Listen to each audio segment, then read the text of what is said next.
అక్కడ ఆ మెమొరీస్ పుల్లారెడ్డి గారు తీసుకున్నటువంటి స్థలం గురించి కావచ్చు. అంటే పుల్లారెడ్డి గారి గొప్పతనం చెప్పాలంటే అది అన్లిమిటెడ్, అది గ్రేట్ పర్సనాలిటీ. ఆయన నేను 2 సార్లు కలిశాను. ఆయన చెప్పారు నాతో, అంటే మేము అప్పుడు అయోధ్య విషయం మాట్లాడలేదు, అప్పుడు తిరుమల విషయంలో 2005 8 మొత్తానికి ఆ టైంలో 2007 తిరుమల తిరుపతి దేవస్థానంలో గొర్రెలు ఉన్నాయి, ఎక్కడ పడితే అక్కడ గొర్రెలు మీన్స్ సోకాల్డ్ క్రిస్టియన్స్, వీళ్ళు అక్కడ పాడు చేస్తున్నారు అని చెప్పి దాని మీద ఉద్యమం జరిగింది. ఆ ఉద్యమంలో అప్పుడు ఆయన కలిసే ఏదో ధర్నా ఏదో చేయడానికి వెళ్ళినప్పుడు ఆయన ఇప్పుడు మన హైదరాబాద్ ఇస్కాన్ ఉంది అబిడ్స్లో, ఆ స్థలం వారి ఇచ్చారు. అబిడ్స్లో హైదరాబాద్లో ఉండే ఇస్కాన్ స్థలం వారిచ్చిందే. అప్పట్లో 10 లక్షలు కూడా ఇచ్చారు స్థలం ఇచ్చి. ఆయన నేను కనబడగానే కుర్చీలోంచి లేచి దగ్గరికి వచ్చి, పెద్ద ఆయన మీన్స్ ప్రభుపాదులు వారు మా ఇంటికి 4 తూర్లు వచ్చారు అని చెప్పి చాలా సంతోషంగా చెప్పారు మహానుభావులు. అయితే ఈ అయోధ్య ఇష్యూలో వారి విషయాలు ఒక 2 చెప్తాను. వారు అశోక్ సింఘాల్జీ వారి ఇంటికి వచ్చినప్పుడు ఈ కోర్టు కేసులు ఖర్చు అని కొంత ధనం ఇచ్చారు. అశోక్ సింఘాల్జీ ఇది సరిపోదేమో, ఇంకా ఫర్దర్గా ముందుకు వెళ్ళాలి, ఎలాగ మనం ఈ కార్యం ఎలా విజయవంతం అవుతుంది, ఈ లాయర్లు ఈ పోషణ ఇదంతా అవసరం కదా అంటే ఆయన ఇంట్లోంచి అశోక్ సింఘాల్జీ చేయి పట్టుకుని ఇలా బయటికి తీసుకొచ్చి, ఏం పర్వాలే ఇల్లు అమ్మేద్దాం, మీరు పని ఆపకండి. అది పుల్లారెడ్డి గారు. తీయన్ రెడ్డి గారు ఇంకొకసారి ఎప్పుడు ఆయన పెద్ద చదువుకోలే కానీ మహా జ్ఞాని, చాలా సింపుల్ పర్సన్. వారి గురించి రాఘవులు గారు చెప్పారు, వాళ్ళ ఇంట్లో మంచి హైఫై నేల ఉండదంట, చాలా సింపుల్ నేల. జీతం పని వాళ్ళతో పాటు వాళ్ళ అబ్బాయికి కూడా ఇస్తారట ఆయన ఉన్నప్పుడు. మాకు అల్లుడికి కూడా, మాకు జీతాలు ఏమిటి, మీరు పని చేస్తున్నారు తీసుకో అసలు. అయితే ఆయన వాళ్ళ ఇంటి స్త్రీలు కూడా పెద్ద పెద్ద సొమ్ములు దిగేసుకోరంట, సింపుల్గా ఉంటారు. అలాగే వారు ఫ్లైట్ ఢిల్లీ నుంచి హైదరాబాద్ రావాలి, ఆయన ఎక్కడంతో ఫ్లైట్ ఎక్కడమే ఓ 300 మంది ఉన్నట్టున్నారు ఫ్లైట్లో. అందరికీ అయోధ్య ఇష్యూ అందరికీ ఒక్కొక్కరికి పట్టుకెళ్ళి బుక్ ఇచ్చేశారు.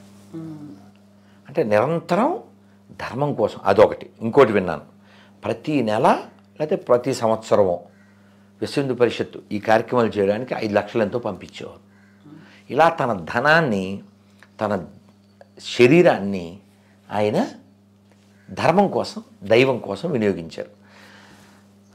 ఓ చోట చదివాను నేను, మన కోటి విహెచ్పి ఆఫీసులో, దేశానికి ధర్మానికి వినియోగపడని ధనం దేహం ఎంతుంటే ఏమిటి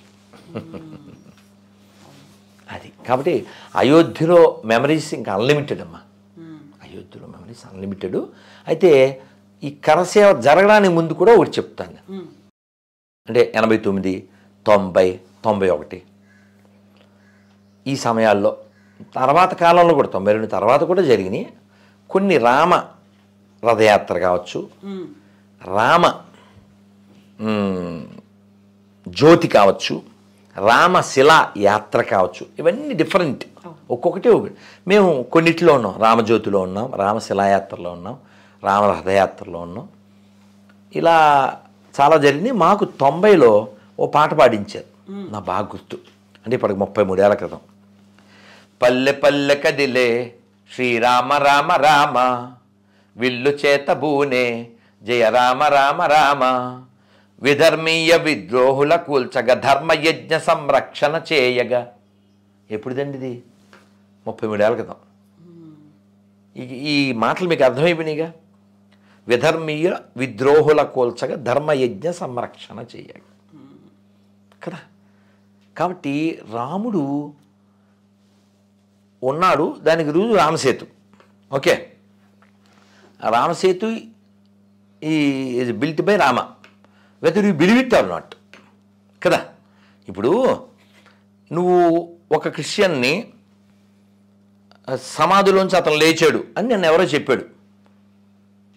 నేను అన్నాను ఇది ఖాళీ కుర్చీ, ఇందులో ఒక ఖాళీ కుర్చీ చూపించి ఇది ఖాళీ కుర్చీ, ఇప్పుడే జస్ట్ ప్రభాస్ వచ్చి వెళ్ళాడు అని దాని మీద కొన్ని పూలు శాలువ పెట్టి చెప్తే నువ్వు నమ్మాలి.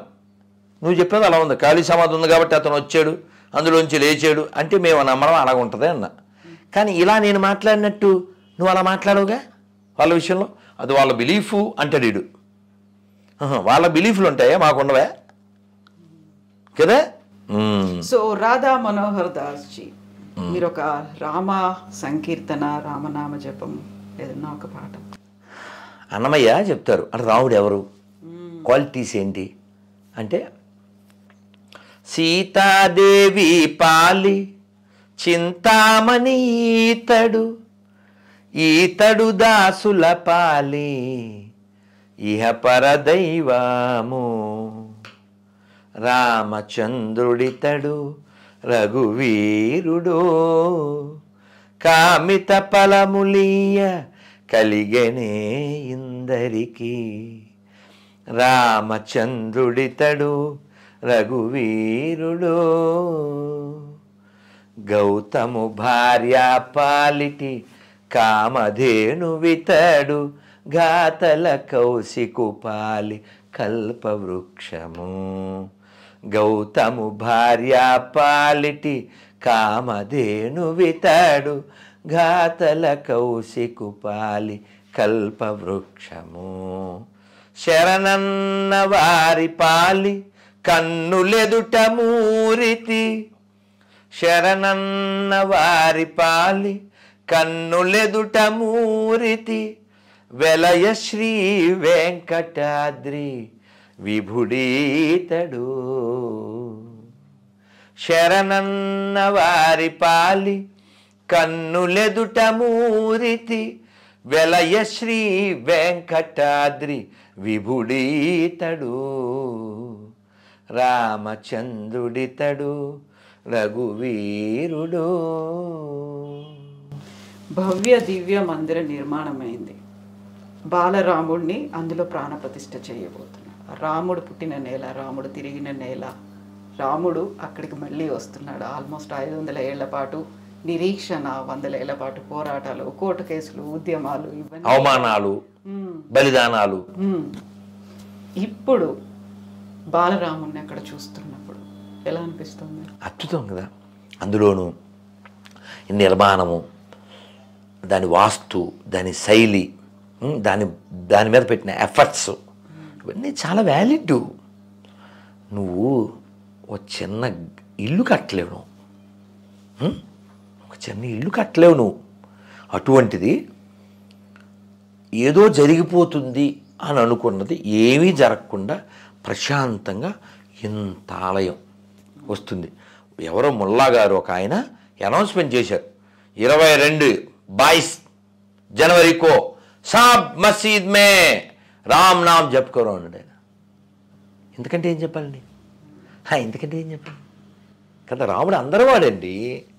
రాముడు ఇప్పుడు ఎడారి మత విదేశీ మత గ్రంథాల్లో ఒక ప్రాంతం పేరు చెప్పి ఆ ప్రాంతానికి నేను సంబంధించిన వాళ్ళనే అంటుంటారు వాళ్ళు. కానీ రాముడు చాలా స్పష్టంగా రామాయణంలో సర్వభూతేభ్యో చెప్పాడు ఆయన. నేను అందరికీ అభయం సర్వభూతేభ్యో అన్నాడు. అందరికీ I have come here to protect all.